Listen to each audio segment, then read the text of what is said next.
दोस्तों, आखिर भारत दुनिया भर का कचरा क्यों खरीद रहा है? ऐसी क्या वजह है कि दुनिया के लगभग 25 देश के कई मीट्रिक टन कचरा भारत को बेच रहे हैं? भारत में तो ऑलरेडी इतना कूड़ा कचरा मौजूद है, तो फिर भारत को दुनिया भर की गंदगियां अपने देश में मंगवाने की क्या ज़रूरत है? भारत में आने वाले इन कचरों की असली सच क्या है? तो वीडियो में आगे बढ़ने से पहले आप लोग से गुजारिश है कि जो भी नए आए हो मेरे इस रियल हिंदी नॉलेज चैनल को सब्सक्राइब कर दें, वीडियो को एक लाइक कर दें और वीडियो लास्ट तक देखें क्योंकि बहुत ही नॉलेजेबल वीडियो होने वाली है।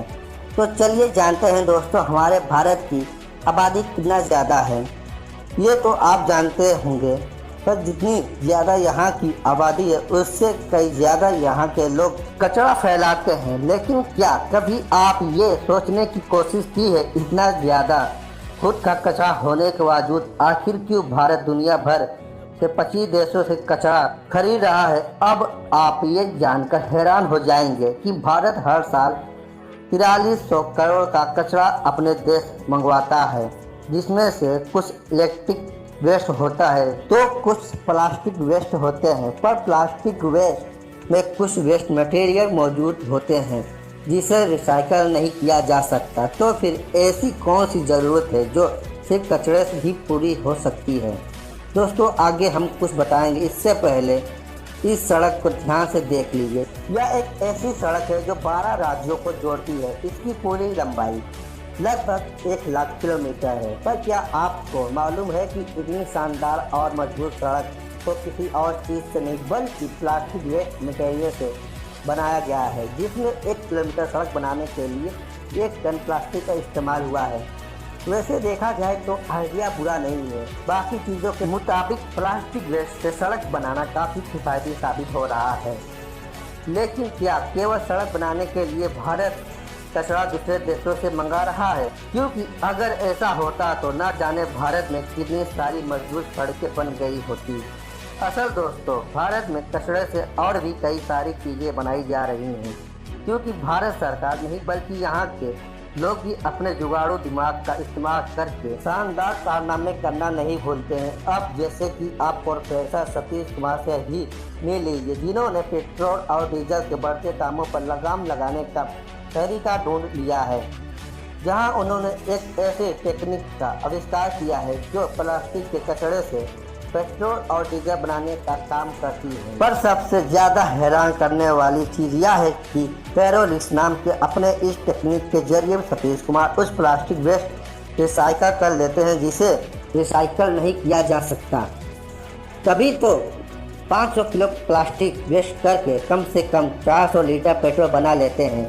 ठीक इसी तरह राजस्थान के भीलवाड़ा जिले में रहने वाले आदित्य बागनर नाम के नवयुवक ने ऐसा कमाल करके दिखाया कि आप सब सोच भी नहीं सकते।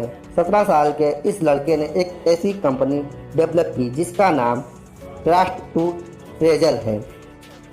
और आप ये जानकर हैरान हो जाएंगे कि आदित्य की कंपनी प्लास्टिक वेस्ट मटेरियल से कपड़ा बनाने का काम करती है। हर रोज़ उसकी कंपनी में 10,000 टन कचरे का रिसाइकल करके कपड़ा बनाया जा रहा है, जो कि वाकई में बहुत ही इनोवेटिव तरीका है। भला किसने सोचा था कि इसके द्वारा कपड़े भी कचरे से बनकर तैयार हो रहे हैं? पर अभी तो सिर्फ शुरुआत है, क्योंकि कोयम्बटूर के इंस्टाग्राम इंजीनियरिंग कॉलेज और CAIR IIMT त्रिवेंद्रम के वैज्ञानिक की टीम ने एल्युमिनियम स्क्रिप को रिसाइकल करने के लिए एक कम लागत वाले नई टेक्निक विकसित की। इसकी इस टेक्निक से इंडस्ट्री से निकलने वाले खतरनाक कचरे जैसे एल्युमिनियम एरोजीप मैक स्क्रिप को एक साथ जोड़कर उन्होंने बहुत ही आसानी से रिसाइकल किया जा सकता है। वहीं एक रिपोर्ट में यहाँ तक कहा जा रहा है कि ऑटोमोबाइल स्क्रिप से भारत में रिसाइकलिंग टेक्निक 2025 तक 10 मिलियन टन स्टील पैदा करने में सक्षम हो जाएगी। इतना ही नहीं, इससे 1.4 मिलियन टन आयरन और भी प्रोड्यूस किया जा सकता है। यानी अगर साफ शब्दों में कहा जाए तो रिसाइकलिंग नए तरीके से भारत में बढ़ते जा रहे हैं। पर सवाल यह उठता है कि यह सारी चीज़ों से भारत को फायदा होगा? दोस्तों, जब 1 टन पेपर को रिसाइकल किया जाता है तो उसकी वजह से 17 पेड़ बचाए जा सकते हैं। हाई पैरेड ऑयल 4000 किलोवाट बिजली 1 cubic metre line field 30,780 litre पानी, ये सारी चीज़ें केवल 1 टन पेपर का रिसाइकल करके बचाई जा सकती है। क्योंकि पेपर को रिसाइकल करने से न केवल नए पेपर को बचाने वाली चीज़ों को बचाया जा सकता है, बल्कि जिस जगह पर पेपर को इकट्ठा किया जाता है यानी कि लैंडफिल होता है, उसको भी बचाया जा सकता है। अब सोच लीजिए कि रिसाइकलिंग टेक्निक कितनी ज़्यादा ज़बरदस्त है। पर दोस्तों, इस टेक्निक में कुछ खामियां भी हैं, जैसे कि भारत यूनाइटेड स्टेट और यूरोपियन देशों से कचरा तो इकट्ठा करता ही है, लेकिन पाकिस्तान और बांग्लादेश जैसे देश भी जहां से कचरा हमारे भारत में आता है, ऐसी पर्दे में छिपी हुई बहुत सी कंपनियां हैं जो भारत को पाकिस्तान और बांग्लादेश का कचरा बेचती है। पर यहाँ पर भी यह बात सोचने वाली है कि आखिर इतनी सारी देश भारत को ही क्यों कचरा दे रहा है। तो भाई, इसके पीछे उन देशों का फायदा है, क्योंकि अगर यूनाइटेड स्टेट में कंप्यूटर के इलेक्ट्रिक वेस्ट को रिसाइकल किया जाता है तो उसमें पूरे $20 का खर्च आता है। वहीं अगर यूनाइटेड स्टेट भारत को ये कचरा बेचता है तो उसे सिर्फ 700 रुपये का खर्च आता है, जिसकी वजह से यूनाइटेड स्टेट जैसे दूसरे देश अपने कचरे से मुक्त हो जाते हैं और भारत को भी इन कचरों से फायदा होता है। पर दोस्तों, ज़रूरी नहीं ये पूरा प्रोसेस फायदेमंद ही हो, क्या इससे भारत को कुछ नुकसान भी होता है। जहां हर साल भारत 4300 करोड़ कचरा बाहर के देशों से खरीदता है, पर अफसोस की बात यहाँ की इतनी सारी भारी भरकम कचरों में केवल 11.9 मिलियन टन कचरे को ही रिसाइकिल किया जाता है, बाकी 30 मिलियन कचरा डंप कर दिया जाता है। और इतने सारे कचरे को डंप करने के लिए बहुत बड़ी ज़मीन की ज़रूरत पड़ती है। पर इससे ज़्यादा बड़ी बात यह है कि यह केवल बाहर से आया हुआ कचरा है। भारत में खुद हर रोज 15,342 टन कचरा निकलता है, जिसे ढंग से रिसाइकल भी नहीं किया जाता है, बल्कि इस कचरे को एरिया में ही डंप किया जाता है। पर जिस तरीके से हमारे देश में कचरे की तादाद लगातार बढ़ती जा रही है, उसे देश का यह कहना गलत नहीं होगा कि आने वाले समय में हमारे देश में कचरा डालने के लिए सरकार को एक पूरा का पूरा शहर तैयार करना होगा। क्योंकि इतना सारा कचरा एक ही जगह पर इकट्ठा होने लग जाएंगे तो जाहिर सी बात है उसके आसपास रहने वाले लोगों को तकलीफ होगी, जिसकी वजह से एक पूरा शहर पूरा कचरा फेंकने के लिए रिजर्व करके रखना पड़ेगा।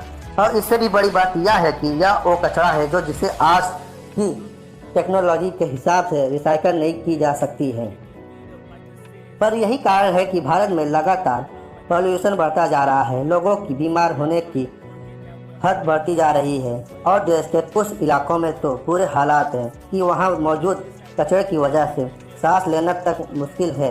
कुल मिलाकर देखा जाए तो हमारा देश भारत दुनिया के अलग अलग देशों से कचरा मंगा तो रहा है और उसका सही तरीके से इस्तेमाल भी किया जा रहा है, लेकिन ये जो इस्तेमाल है वो उतने बड़े लेवल पर नहीं किया जा रहा है जिसके लेवल पर कचरे को मंगाया जा रहा है। इसके हिसाब से अगर मान लीजिए हमारे देश में वेस्ट मटेरियल से बनने वाले चीज़ों से संख्या ज़्यादा होती तो प्रॉब्लम नहीं होती, लेकिन भारत अभी इस तरह के टेक्नोलॉजी की अभी शुरुआत कर रहा है। धीरे धीरे प्रोसेस जरूर होगा। भारत में आने वाले समय पोल्यूशन का स्तर भी बढ़ जाएगा और अफसोस हम लोग उसमें कुछ कर भी नहीं पाएंगे। दोस्तों, हमारे देश में जो बेस्ट मेजरमेंट है यानी कि सॉलिड और लिक्विड मेजरमेंट, और जो हमारे रिसाइकलिंग इंडस्ट्री है, अगर उसे सही तरीके से अपनाए, उसका बेहतर उपयोग करे तो इसके काफ़ी कुछ बनाकर तैयार किया जा सकता है और काफ़ी पेड़ पौधे और काफ़ी इलेक्ट्रिसिटी ये सब बचाए जा सकते हैं, जिसकी वजह से काफ़ी फायदा होगा। तो दोस्तों, हमारे देश में कोई इन चीज़ों पर ध्यान ही नहीं दे रहा है, क्योंकि लोगों को पता है कि उनका मोहल्ला साफ है, उनका घर साफ है तो सब कुछ साफ है, जबकि ऐसा नहीं है। ये देश हमारा है और इसे साफ सुथरा रखने की जिम्मेदारी भी हमारी है, जिसके लिए हम ही लोग को कदम उठाने पड़ेंगे। और पहली बात यह है कि हम लोगों को कम से कम कचरा निकालना होगा, और दूसरी बात, जो कचरा निकलता है उसको इस तरीके से रखना है जिसे आगे चलकर उसे रिसाइकिल किया जा सके, क्योंकि कई बार लोग सूखे कचरे को गीले कचरे में मिला देते हैं, जिसकी वजह से वो कचरा इस्तेमाल करने के लायक नहीं होता है और आगे चलकर वही वेस्ट मटेरियल रिसाइकिल नहीं हो पाती है। लेकिन आज भले हमारे देश में कचरे को रिसाइकिल करने की टेक्निक ज़्यादा विकसित नहीं है, लेकिन अभी हम लोग विकास कर रहे हैं और इससे हमें हर मापदंड सीख लेनी चाहिए ताकि आगे चलकर हम भारत को साफ और बेहतर स्वस्थ देश बना सकें। तो दोस्तों, मिलते हैं एक और नए वीडियो के साथ। तो आप लोग मेरे इस चैनल को सब्सक्राइब कर दीजिए और बेल आइकन को दबा दीजिए और वीडियो को लाइक कर दीजिए। वीडियो अपने दोस्तों को पास, अपने खास लोगों के पास शेयर कर दीजिए। फिर मिलते हैं एक नए वीडियो के साथ। Okay bye.